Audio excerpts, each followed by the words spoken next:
Welcome to this commemoration for Holocaust Memorial Day. Here at Blackburn Cathedral, we are very pleased to have been able to work with other partner organisations, including the Council of Blackburn with Darwen, faith leaders from across the borough, and also our local schools. We'll hear more from those in a moment. But first, I'm going to hand over to Derek from the Interfaith Forum. Well, good afternoon, everyone. It's great to be here together on this very important occasion. I'm the secretary of the Interfaith Forum, and I would like to call on the Mayor, Councillor Iftikhar Hussain, to open the proceedings and to extend a welcome to us all. So, Mr. Mayor, please. Thank you. Good afternoon, everyone, and welcome to Blackburn with Darwen's Holocaust Memorial Day commemoration. The 27th of January, Holocaust Memorial Day, it is an important date in our civic calendar.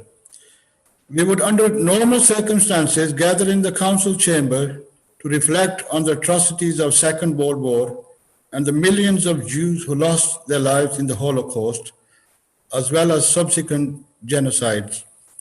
This year, of course, we have to do things differently, but that does not deter us from joining together. People of all different ages, genders, backgrounds, nationalities, faiths, cultures, and beliefs, standing together to condemn hatred, discrimination in all its ugly forms, and to commit to learn from the past to ensure such genocides do not happen again. Today, we will remember and pay our respects to the millions of people who have suffered and lost their lives through the Holocaust and subsequent genocides in Cambodia, Rwanda, Bosnia, and Darfur. It is wonderful to see so many people joining us on Zoom, and I know that many more are watching on YouTube, and welcome everyone. Thank you to Rabbi Arnold Saunders for joining us today. We will hear from him in a short while. We're also joined by Jackie Buxbaum, who is the chair of the Jewish Representative Council of Greater Manchester and Regions. It's good to have you with us today. Shortly, we will hear from two local students who will present their creative work on this year's Holocaust Memorial Day theme. Be the light in the darkness. We invited secondary school students in Blackburn with Darwen to explore this theme creatively through poetry, prose, and art. I had the delightful job of looking through all the submissions, and I was very impressed by not only the standard of their work, but also how maturely these young people approach the subject of discrimination and oppression. The pieces they created were poignant and inspiring. I know many of the students whose work I've seen are joining us today, and I want to say to all of you, well done, and thank you for sharing your interpretations of this theme. It was difficult to select just two pieces to be presented during today's commemoration. You all deserve recognition for your work, and we have created a special page on the Shuttle website where all the students' writing and artwork are available. I would encourage everyone to take a look later. We're also going to watch a moving film made by students at Darwen Aldrich Enterprise Studio School. They had the opportunity to interview Holocaust survivors, Anne and Bob Kirk, about their experiences. And I'm sure we can all learn a lot from your film. Thank you very much for putting it together and sharing it with us today. We always involve the younger generation in our Holocaust Memorial Day activities here in Blackburn with Darwen. It's vital that young people take opportunities to learn from the past to help build a more peaceful future for everyone. Our youth MP, Zara Hayat, will later reflect on what her generation can do to be the light in the darkness. We will also hear from Abdul Karatikar, the chair of Blackburn Darwen Interfaith Forum, who will present a statement of commitment to the spirit of Holocaust Memorial Day. Thank you to everyone for joining us on Zoom and YouTube. I hope you all take something away from today and feel inspired that wherever we go, whatever we do, we can all be light in someone else's darkness. We can all set a positive example throughout our lives, treat everyone we meet with respect and kindness. They all deserve and make a commitment to condemn all acts of hatred and oppression. Thank you. Thank you, Mr. Mayor. Now we're going to have a short video about the Holocaust, and I'd like to ask Rowena to commence that play, please.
And now we are very fortunate to have Rabbi Arnold Saunders to come and give us a keynote address.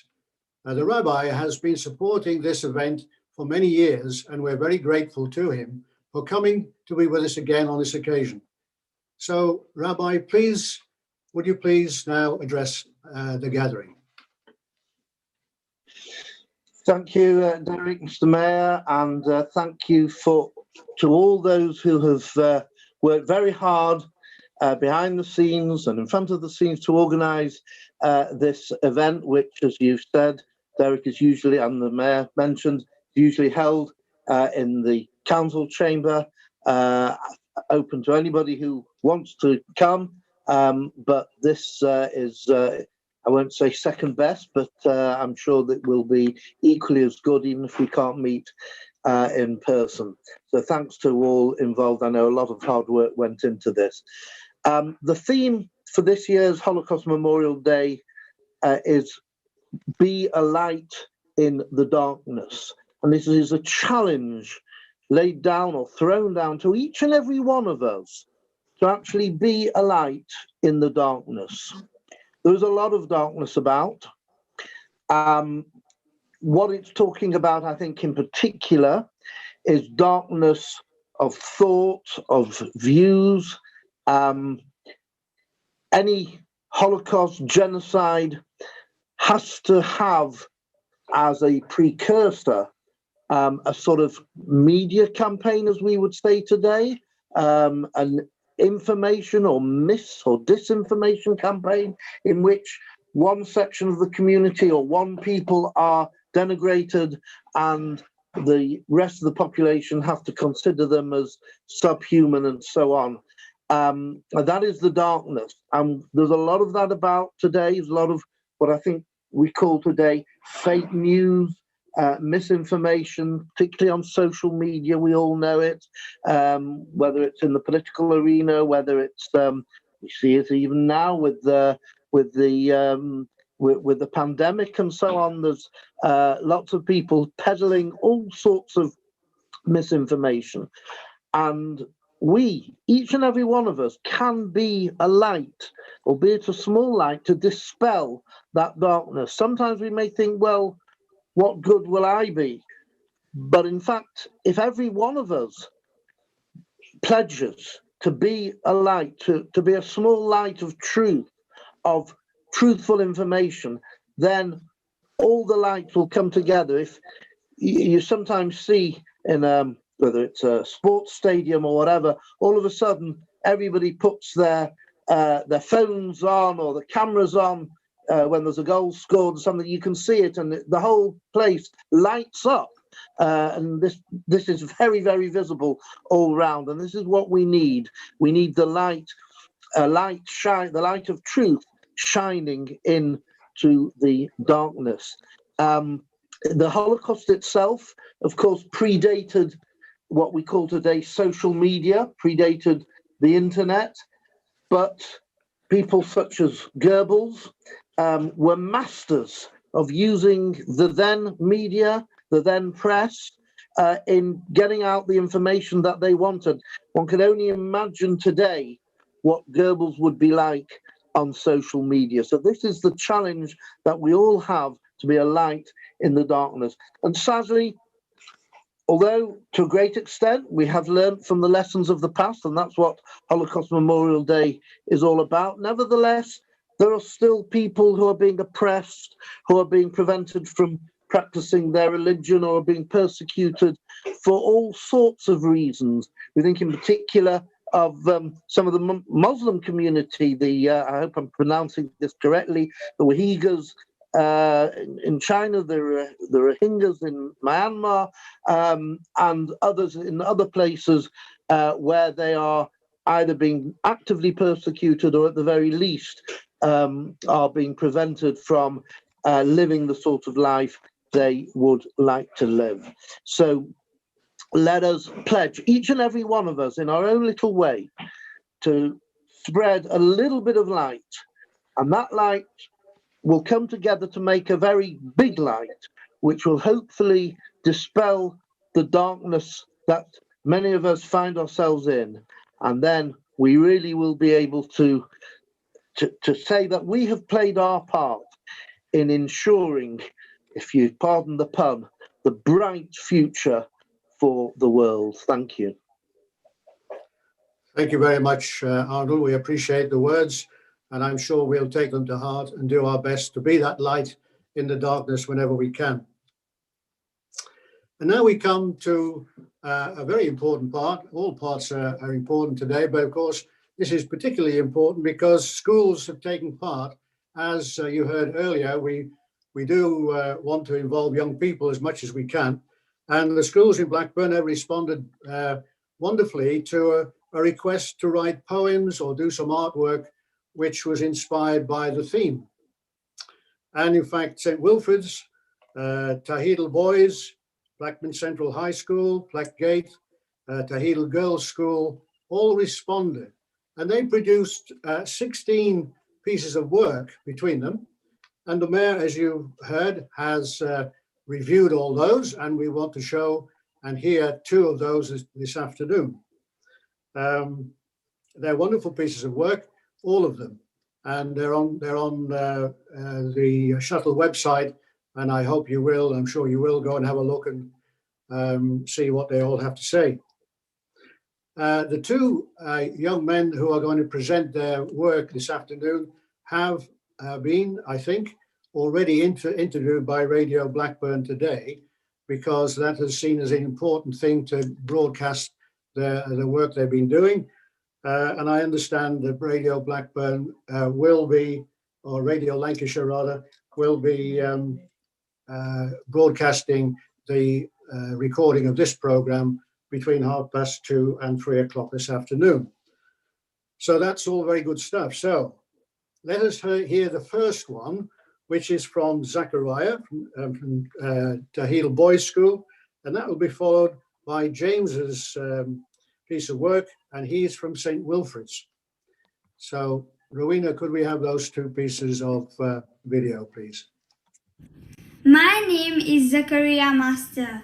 and I am honoured to read my poem on the Holocaust Memorial Day, representing Tawheedul Islam Boys High School.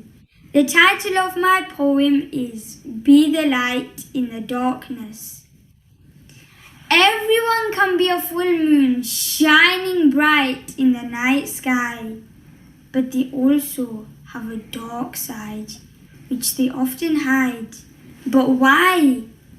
Because darkness is a crippling condition, leading you to be paralyzed. Do not despair, make hope your mission, and success will soon be realized.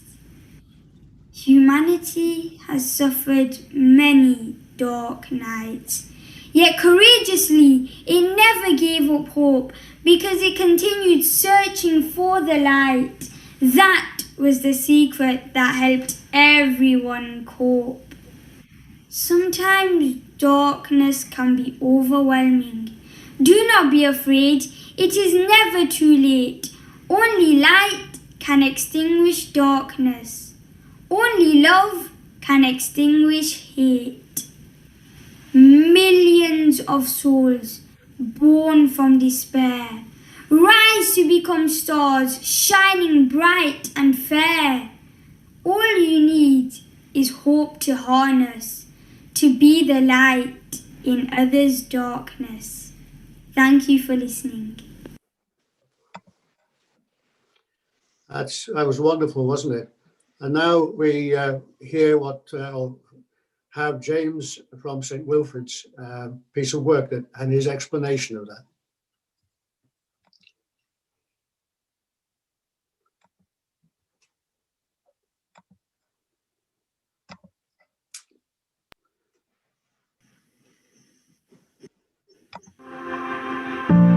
We were set to do either a drawing or a poem for the Holocaust, but since I liked modelling, I decided I want to just model it. It stands out so much more. My inspiration for the artwork actually capture the darkness of genocide, to help people remember the millions of Jews who were persecuted and murdered.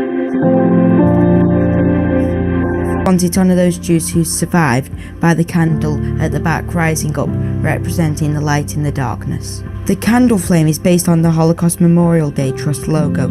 Since studying about the Holocaust, I've learnt about the horrific dangers of prejudice, discrimination and dehumanisation, and how we all need to learn from the past to be more respectful of each other's cultures and beliefs. The black hands on the candle help us to remember those whose lives were lost, and the ones layered on top honour the survivors who were rescued, and all those lives have been changed by the Holocaust. I feel the message we need to take from this theme, darkness, is we all need to learn from the darkness of the past and work together towards a brighter future.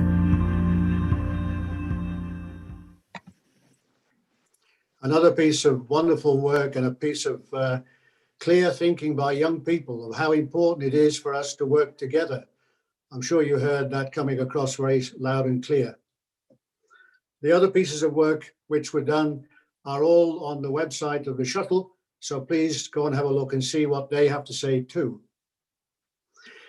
We're very fortunate to have a college, an academy within the borough, Darwin Community Academy, and part of their work is done with videos. And we approached them, and they readily said, "Yes, we could have we'll have a go at doing a video based upon the theme." So what they did was what they decided to do was to interview survivors if they could, and they've been fortunate enough to have 2 survivors speaking to them, and they've made a video of that, and we're about to see an edited version of that. It's 45 minutes long, the full piece, but they've edited it down to a 15-minute length for us to share today. And so we'd like to look at that now and to hear the story of 2 survivors of the Holocaust.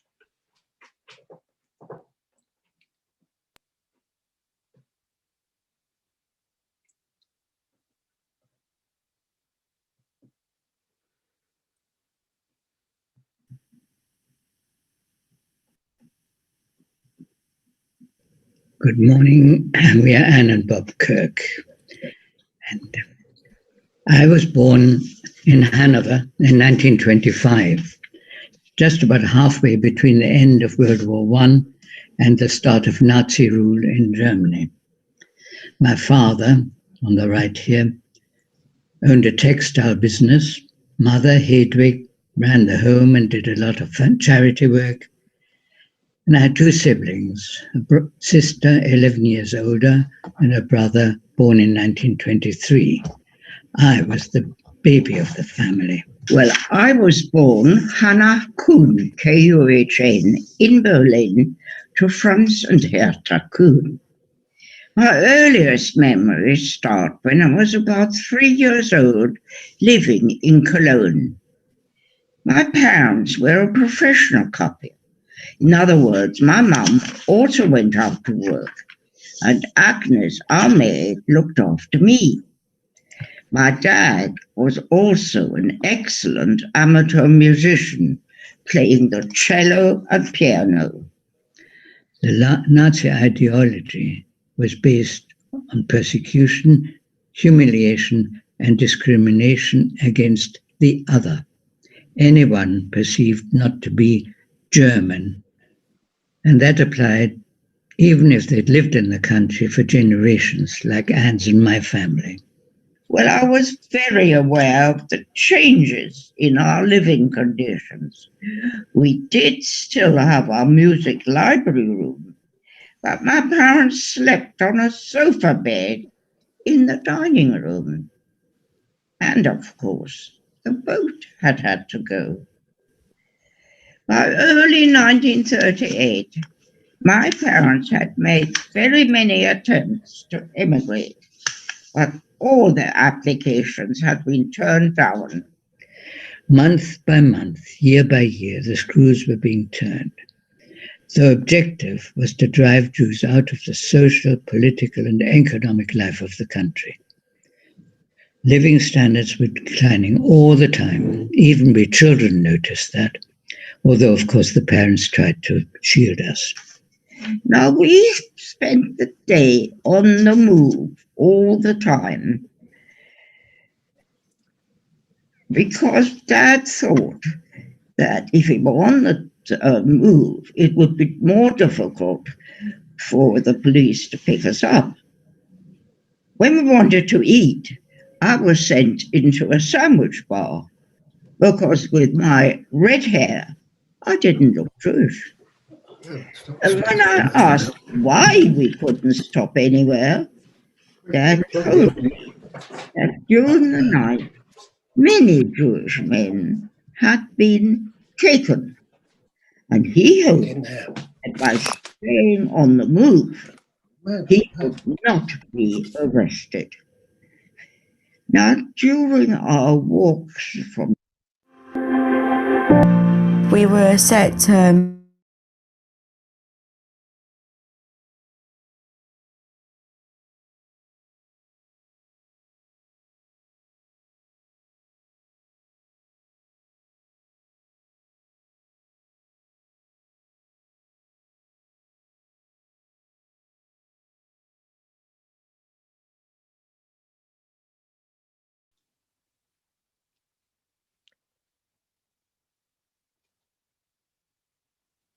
Rowena, are you aware that the video has stopped playing?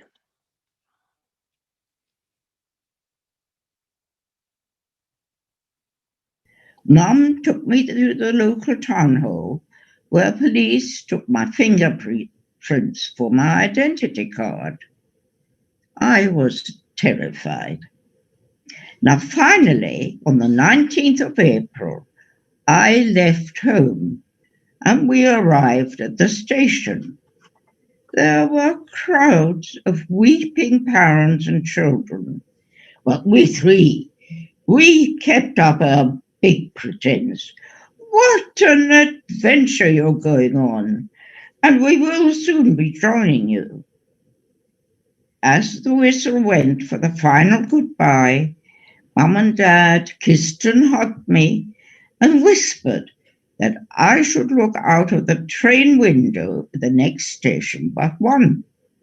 I did this, and there were my parents on the platform, waving as if their hands would drop off.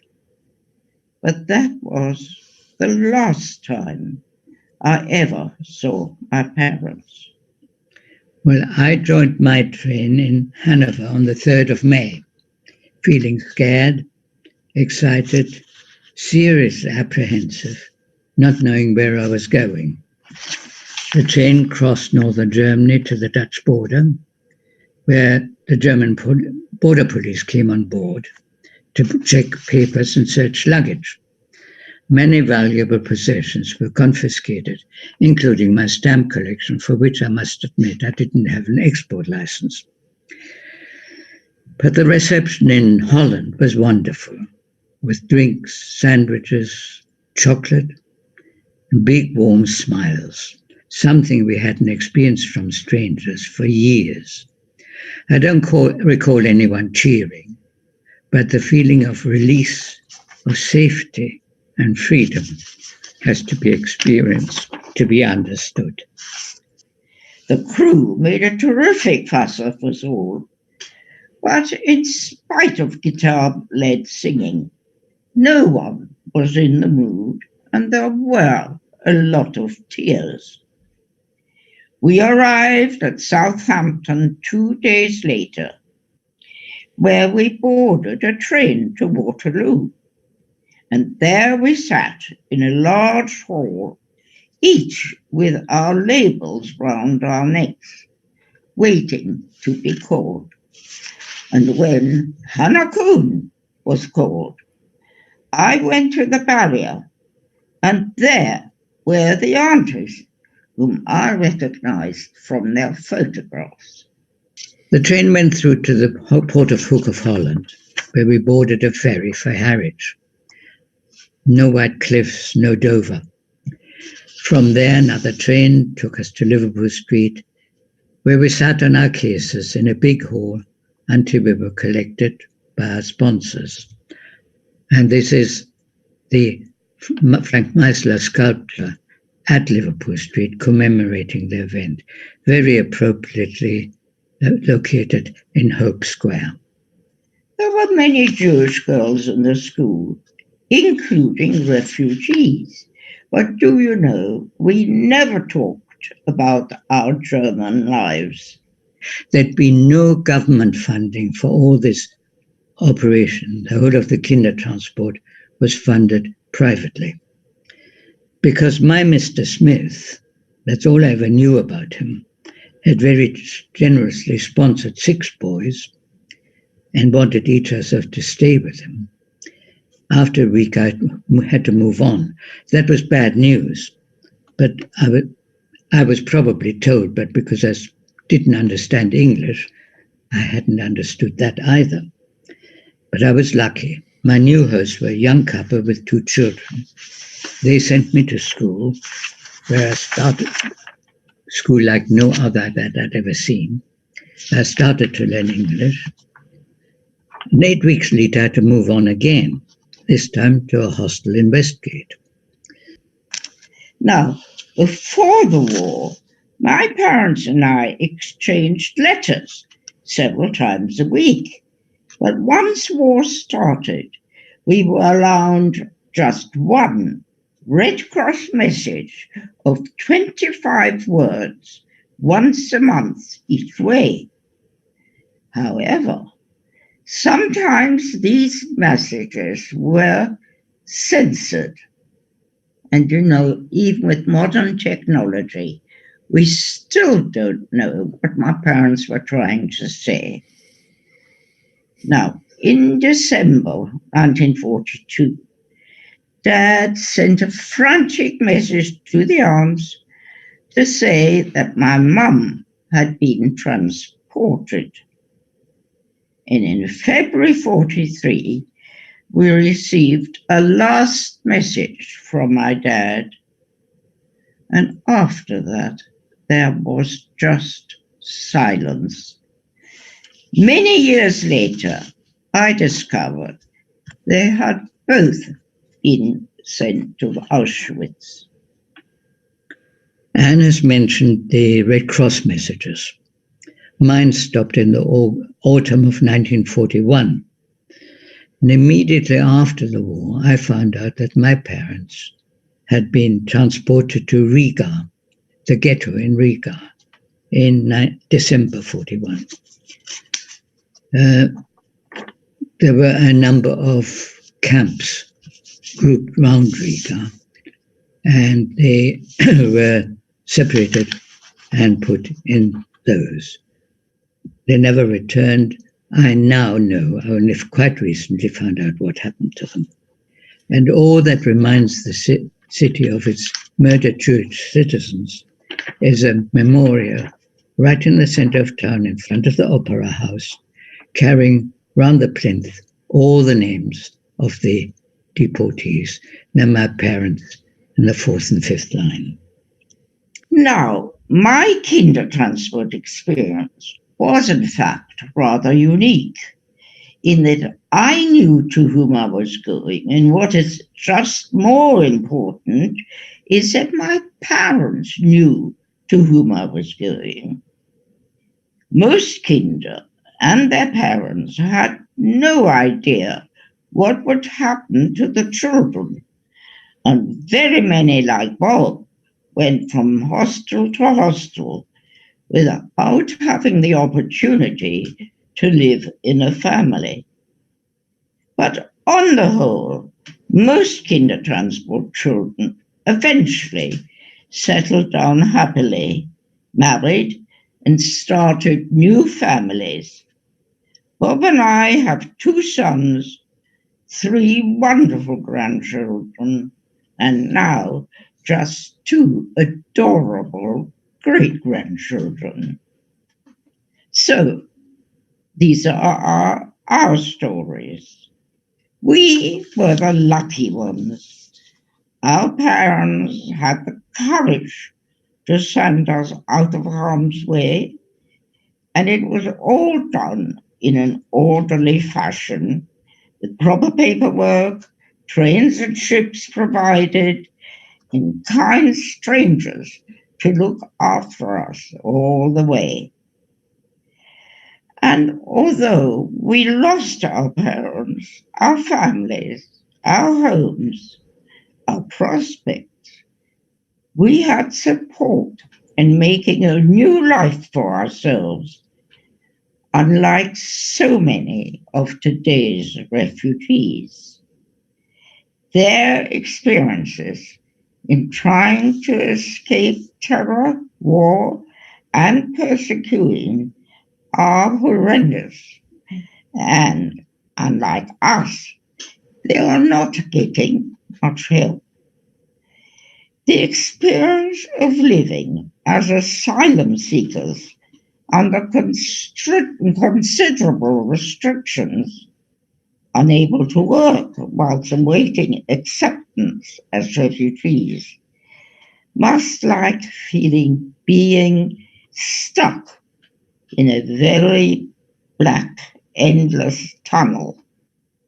And it's up to all of us to bring a light of hope into that darkness.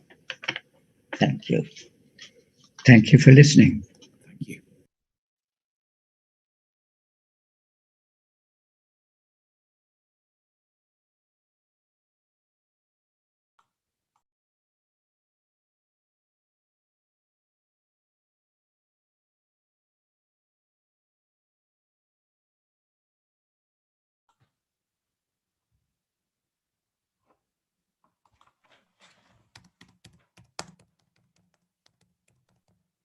You are muted, Derek.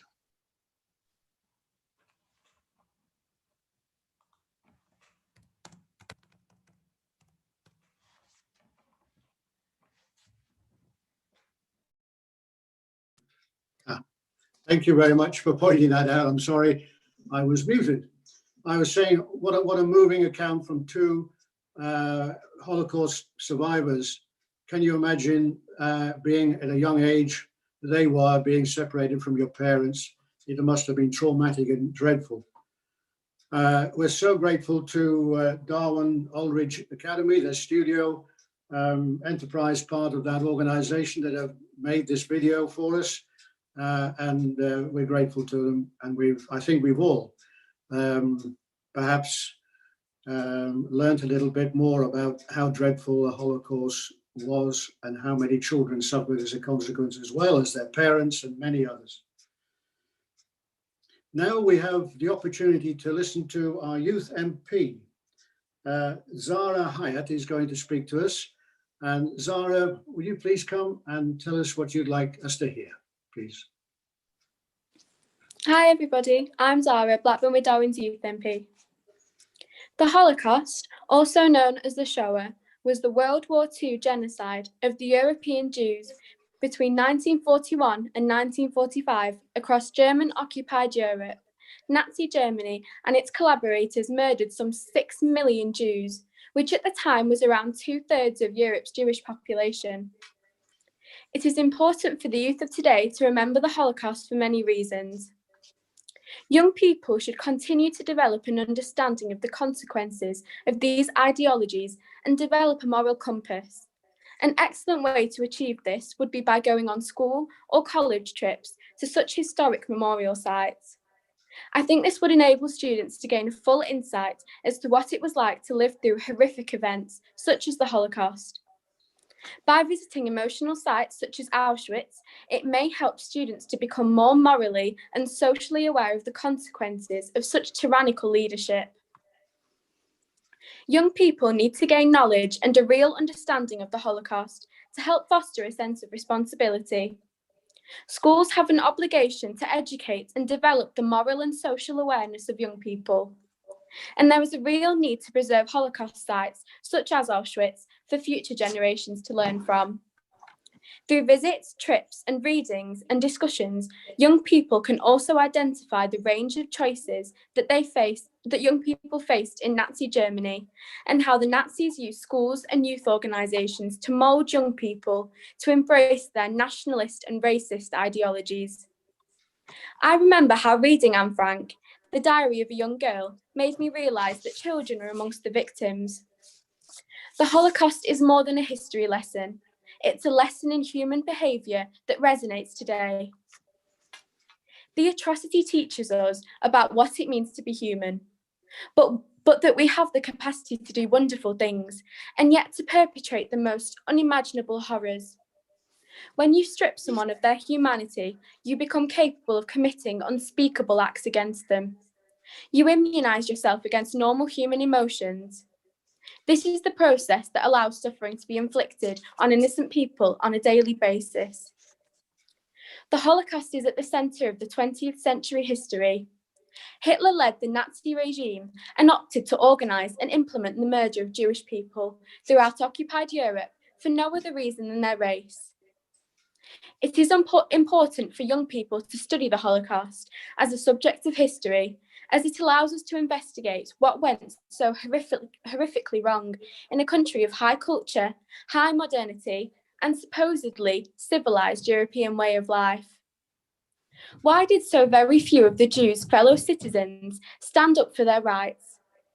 Learning and understanding about these themes, I feel, can help teach us tolerance and respect for minorities in our own communities today, and how we should respect and understand those with different views and cultures from our own. Just as importantly, it teaches us to stand up for others. Thank you. Thank you very much, Zara. That's very, very good. And thank you for taking the time and the trouble to come and speak to us. We appreciate that very much. And now we come to the point in our proceedings where we're going to listen to two statements.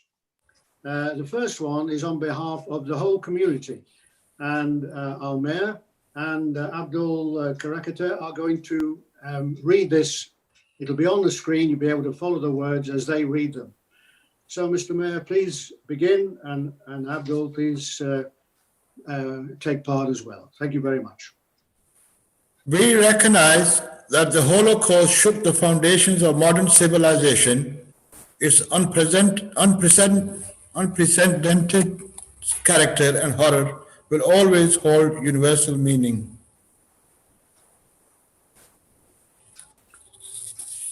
We believe the Holocaust must have a permanent place in our nation's collective memory. We honor the survivors still with us and reaffirm our shared goals of mutual understanding and justice. We must make sure that the future generations understand the causes of Holocaust and reflect upon its consequences. We vow to remember the victims of Nazi persecution and of all genocides. We value the sacrifices of those who have risked their lives to protect or rescue victims as a touchstone of the human capacity for good in the face of evil. We recognize that humanity is still scarred by the beliefs that race, religion, disability, or sexuality make some people's lives worth less than others. Genocide, anti-Semitism, racism, xenophobia, and discrimination still continue, and we have a shared responsibility to fight these evils. We pledge to strengthen our efforts to promote education and research about the Holocaust and other genocides. We will do our utmost to make sure that the lessons of such events are fully learned. We will continue to encourage Holocaust remembrance by holding an annual Holocaust Memorial Day. We condemn the evils of prejudice, discrimination, and racism. We value a free, respectful, and democratic society. And now follows a statement on behalf of the Interfaith Forum, which the chair of the Interfaith Forum, Abdul Karakata, will read for us. Thank you. This is a statement on behalf of the Interfaith Forum. Please bear with me. Because of the horrors of the Holocaust and the rise and use of violence and misinformation in today's world, Blackburn with Darwin Interfaith Forum calls on all governments and all those in authority to do all they can to call out the use of misinformation and violence by promoting and using peaceful ways of building trust, truth, and justice to resolve issues peacefully in our world. This urgent call comes in the knowledge that there are many continuing instances of misinformation and violence happening at this moment in our world that are having a corrosive effect on the fabric of society and on people's lives. All faiths advocate and promote peace, truth, and justice. Blackburn with Darwin Interfaith Forum works to build up peaceful and cooperative community relationships, and therefore urgently calls for every effort to be made to stop violence and for calm, peaceful, and trustful ways to be found and used to resolve issues at all times. Violence, or the threat of violence, and the use of misinformation to undermine trust is never acceptable in any circumstance, anywhere in the world. May the Almighty Allah grant us peace in this world and enable us to overcome this pandemic which has ravaged our world. Ameen. Let us all become a light in the darkness. Ameen. Thank you. Thank you, Abdul. And as you can see on the screen, we are now going to have 1 minute silence, and I think the Mayor would like to introduce this. Yeah, we will now all join together in a period of reflection and remembrance. If you have a candle with you now, is the time to light it as an act of peace and unity. Yeah.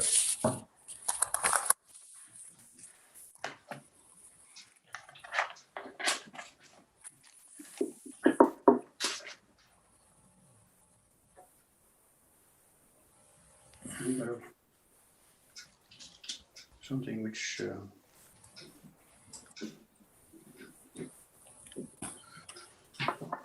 needs to be a timer.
As we come to the end of our minute's silence, I'm going to ask the leader of the council, Councillor Mohammed Khan, to say a few words to close. Thank you very much, Ravina. Thank you.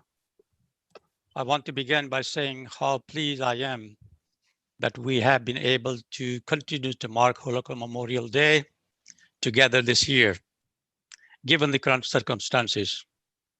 I thank you all for being here today. But why is it important that in 2021, a group of people in Blackburn, Darwin, come together virtually to remember the atrocities of Nazi Germany and the horror that other prosecuted groups have had to face in the years since then? It is vital that Holocaust and other genocide have their own place in history. It is vital that we educate ourselves about what happened and that we reflect on the act of the hatred that had led to this atrocity. 6 million Jews was persecuted, and that we have to have an opportunity to feel moved by listening to survivors' story. It is vital that we learn from the past and do everything that we can in the present to condemn the evil of prejudice, discrimination, and racism, and fight for the free, peaceful, and respectful equal future. But how can we do this? There are many, many inspirational examples of the people standing up in the face of evil and fighting for what is good and what is right. These people should be our inspiration to do whatever we can every day to fight the evil of genocide, anti-Semitism, racism, xenophobia, and discrimination. As a borough, we have officially condemned hatred in all form and committed to treating everyone in Blackburn with Darwin as a valued member of our society. Together, we can stand in solidarity against any type of hate crime, whether based on race, religion, cultures, or sexual orientation. On behalf of the council, I want to thank everyone who has helped to organize today's commemoration. Derek Custel from Interfaith Forum, Ken and Ravina Paling from Blackburn Cathedral, Phil Lavelli from Blackburn Borough Council Democratic Services, and Clara Tolik from our communication department. It will be remiss of me to not to mention Rabbi Arnold Sender. I think he's gone, but my sincere thanks to him for last 7 to 8 years. He's regularly coming in Blackburn personally, face to face, and I really enjoy his sermon every time when he come here. And I think next year we'll probably be able to meet face to face and see him and shake hands with him. Jackie, could you please forward my thanks to Arnold? Great man. My special thanks to these two boys, Zakaria and Jem. I think their poem was very moving. And I think, as already Derek said, the movie made by the Dhaka studio, it's outstanding performance, and I think quite history, listening to people who really suffer. And that's something we like to thank them, to make sure that somebody will send our message to them for thanks. Zaira, our youth MP, thank you, Zaira. Very moving words. And two statements from our mayor and the Abdul. I think it is true reflection. If we can move the world that way, I think we will be in a lot better position what we did before and what is happening today. Those things not finished yet, what we discuss here today. Still persecution is going on in many part of the world, and I hope we will learn the lesson to make sure we'll make a very peaceful world. And thanks to everyone who has taken time out of their day to pause and quietly reflect with us. I hope that what we have seen, heard this afternoon will stay with us. And as you go about the rest of the day, please know that you can make real difference. You can be a light in the darkness. Thank you very much. Thank you. Thank you very much, Mohammed. I think, Rowena, you are seeing us come to a close now. Are there things that we need to say, please? Really just to thank everybody who has joined us in whatever format. On screen as we finish will be some details of where you can find more information and more opportunities to remember this most horrific and important of events. If you want to spend a moment in silence just absorbing that, it will be on the screen for a few moments.